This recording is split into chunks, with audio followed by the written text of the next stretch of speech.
This morning, we are very privileged to have an old friend, Diana Shu.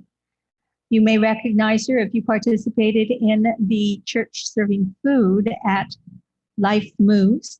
She is one of the volunteers on Sunday of the Sunday Servers Group, a community of dedicated Christians seeking to serve God in the communities in which we live and work.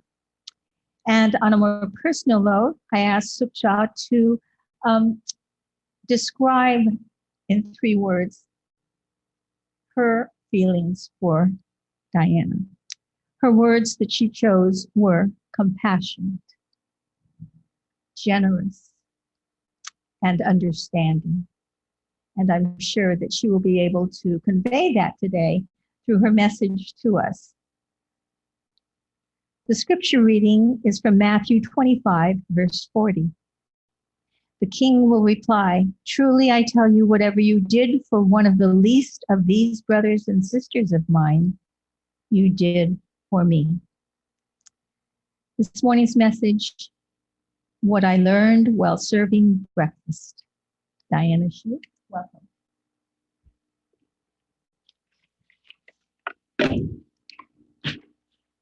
Thank you. Thank you very much for having me this morning. It's a pleasure to be here, and especially an honor to be able to thank you all for all the support that you've provided to this ministry over many, many years. I can't tell you the number of blankets that I've seen. It just amazed me, filled my car front and back. The backpacks that you've donated, the masks, the face masks, the gloves, endless number of baby wipes. I can't tell you the smiles that came from the people, you know, their just appreciation for your generosity. And they don't get to see you. I get to see them, but they don't see you, and they don't see the faces behind all of that. But it's here. I can see it in your faces, in your hearts, in the ways that you deliver year after year. And even through, COVID, when other people have quit because they couldn't see these people, they couldn't hand them food, couldn't talk to them. Those people stepped back, but you people, you continue because, God is with you and your heart is there and you understand this difficult time. God has given this COVID time, I was reflecting on it this week, He's turned this illness into an incredible outcome for the homeless. We see that the government has, in San Mateo County, has bought up hotels because they're worried about the ill sitting on the streets, transferring illness. God has done this. He's put them in homes. He's put them in hotel rooms. Thanks to your generosity. Thanks for your caring because of your voice. And you spoke out to those folks who are sitting on the streets. What I'd like to tell you today is a little bit about what I learned, how I got here to this ministry. This has been now 12 years that we've been doing this. And tell you a little bit about the stories of the people that we see. And I'm hoping that because of this, you'll continue on this mission with me. So starting out, about 12 years ago, a bunch of us were serving breakfast, having a good time. We go in, we feed the poor, we feel good, we go to church, and we do this for a little while. And as the weeks go on, it gets tiring because it's expensive. It's difficult. Why are we doing this? And so people quit. All right. You've seen the story. You know how it goes. But then one day I'm sitting in my office. It's late at night. And I'm sitting there, and this woman that I've seen, she's in a camper. It's pretty broken down, dilapidated. I've seen it sitting on the street for weeks. But this one day, I'm sitting there looking out the window, and this woman's sitting on the curb. She's sobbing. She's in tears. And I look and I go, God, why me? Fine, I'll go outside. And I sit and I talk to her and I say, hey, how's it going? Like she's going to tell me fine, right? She's really, really angry. I'm not doing well, she says. I hate it. What do you say to that, So I said, is there anything I can do for you? And she starts crying. They ran over my cat, and I'm thinking to myself, here you are in a camper, homeless, sitting on the street, and you're worried about a dead cat. But she tells me the story, right? She tells me her story. 8 years ago, she was in a parking lot going to her car, and somebody hit her with their car. She was struck. The ambulance came, took her away, took the driver away. The driver had no insurance, so she went to jail.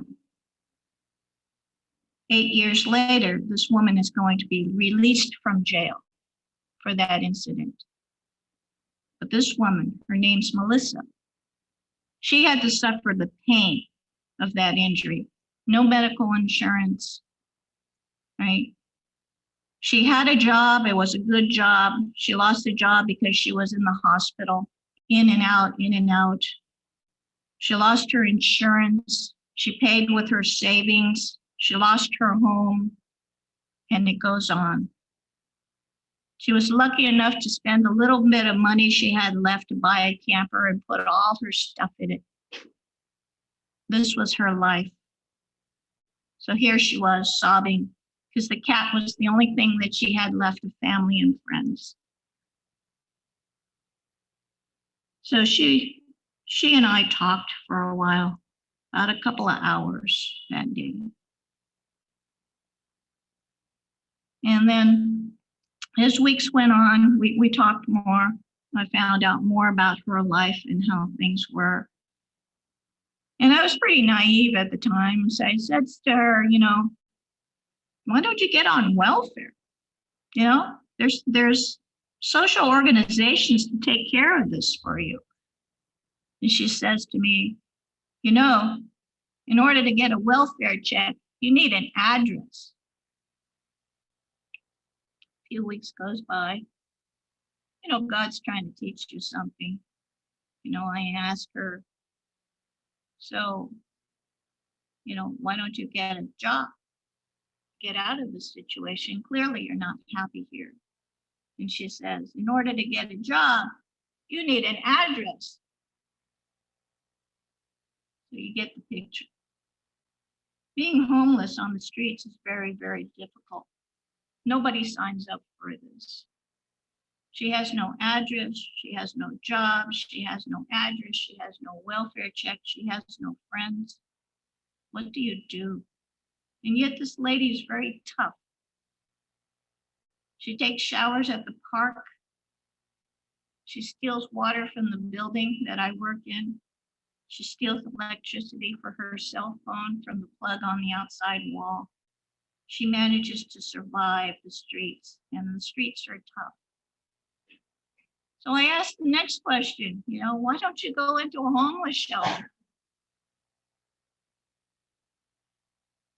What's the answer? It's not safe. You can get raped, molested. People tell you what to do. They tell you when to come and go. And on top of all of that, they don't take animals. They don't take cats. They don't take dogs. So I'm on the streets. And then the police come. You think it's bad already. The police come because somebody complains. It's dirty, it's smelly. These people throw their garbage on the streets. So the police come and they run these people off. They give them a tag on the window of their car, their camper. And it said 72 hours, abandoned vehicle. So what happens on the streets is these campers, they move. Every 72 hours, they get a tag, they all move. One guy moves to one street, another person comes here. and they just shuffle around. And that's how it is on the streets. If you're lucky, you have a friend that lets you stay on their driveway. If not, they just chase you from place to place. And that's how you live. So that's Melissa. But in that time that happened, I talked to my friends and we say, hey, this is what's happening on the street. How is it fair? How is it fair that these people struck by a car, have to live this life? Why is that fair? Where is God in all of this? And we got to talking and we start to do Sunday servers, but we do it this time differently. We're not just handing out food. We're handing out compassion. We're handing out care. We're handing out hope. And most of all, we're handing out prayers. The food just gives them an opportunity to come. It just gives us an opportunity to sit there and be part of something bigger. That's why we go. So Melissa was in hospital one day because her leg hurt so much she had to go in for surgery. She was there for 3 days, and in that 3 days, the police tagged her car. She knocked on my door window where I was working, and she said, come, help me. The police were going to come. They had the tow chart all ready to go. It's $36 ticket for parking on the streets, $300 some for getting it out of the tow yard. She doesn't have that kind of money. What is she going to do? Everything she owns is in that camper. This is her life. All I can do is give her some money for the parking ticket, suggest that she talk to the judge and see if he can release her. And luckily for her, some angel donated money to release her camper. So she was on the street the next day. There are many, many stories like this. And you get to hear these stories because we serve breakfast there and we help these folks. And at LifeMoves, the one that I serve at in San Mateo, these are families. These are folks with families and kids under 18. That gives them the right to be there. But in that shelter, there's only 39 units. There's thousands of these people. They're all waiting. They're either sitting in the car, waiting for an opportunity to move in, or they're with friends, or they're just laying on the streets, and I think you've seen them. I saw one this morning when I was delivering breakfast. They're there. God says, well, poor will always be with you. That's true. But the next thing you understand, they're there because we let it be there. We're part of the problem. But we're also part of the solution. There's another woman, her name is Chen. I met her at the shelter. She had gotten married a second time. She had a child the first time as a teenager. And the second time she got married, she had a 1-year-old with her. What happened was, in her case, the stepfather was beating on the son that she had, the teenage son. He had black and blue marks up and down his arms and legs because he was beating him. And the mother, a lot of courage on her part, left home. They had everything. They had a nice house in San Mateo, big backyard, nice car. She left. She left it all. She had no job. She had no place to stay. She took her 2 children and left. Jen's doing well now. She managed to find an apartment through LifeMoves, helping her find apartments. She found an apartment in Redwood City where the woman who rented out the apartment herself was a victim of domestic violence. So she understood. Her son now is in college, and she has a job where she can take care of her family, her little daughter. They're victims. You know, they don't do this to themselves. They never volunteered for this. And then the third person that I met was at a singles shelter. We have one in Redwood City on Maple Street that serves breakfast every Sunday. And what happened to Teresa, I met her first time there. After breakfast, they had a Bible study. And these folks, they would just sit and they would talk and describe the Bible, and then they would talk about their lives. And what happened with Teresa was she was a graduate student at Stanford. Her family was in China. And they sent her over here all very proud of their daughter, you know, being able to get into the best university in the world. And then she was raped. The family didn't want her back. It just completely destroyed the girl. She had no place to go. She couldn't continue with her studies. She ended up on the streets. The second time I saw her, she was under the stairwell as I was coming out of the theater in Redwood City. She was sitting there on top of a little suitcase. And I said, Teresa, what are you doing here? Why aren't you at the shelter? She wouldn't answer me. She just sat there. I said, are you okay? Do you want to go somewhere? No. So I called the next day to the shelter and said, hey, Teresa's down in a shelter thinking she had run away or something like that. And I told them, you know, that that's where you will find her. And they said, yeah, we know. She wakes up in the middle of the night and she screams. She stands over somebody's bed and she screams and she screams, and they couldn't keep her there anymore. Teresa's a victim, and there's lots of these people out on the streets. So I thank you. I thank you for your generosity. Thank you for your caring. We go there with food in hand, but you go there with prayers to help. Because any of this could happen to any of us. It could happen in a split second, right? Car accident, medical, you name it, disease, cancer, fire. It can happen to any of us. But because of your generosity, your caring, you give these people hope to continue to live their lives and find a way.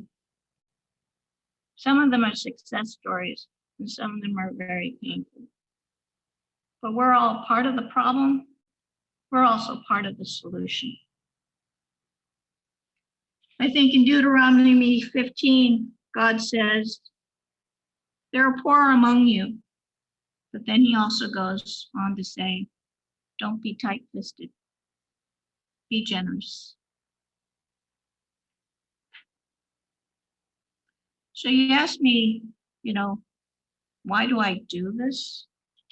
I kind of look back on my life, about 60 years ago. I came off a boat from Hong Kong with my family. I was 5 years old. My aunt had given us a housing because we're immigrants. And so she had given us a place she had found us a place to stay. Turns out, as I researched it, it was a Catholic charity in Chinatown off of Mason near Broadway. It was a pretty big lot at the time, and it's gone now. But it had a school, and it had a rectory, and it had housing. The only thing you needed to do is that you needed to show up on Sunday for church. Now understand, in the 60s, Catholic church service was given in Latin. I didn't speak English. I didn't know the difference. It didn't matter. What I remember was that the halls were black, dark, the lights, there weren't very many lights. It was dark hallway. The wood and the paint on the wood had peeled off. The place was old, it was falling apart. But we as kids, we just ran up and down the hall. We had the best time. Our memories of that place was fun.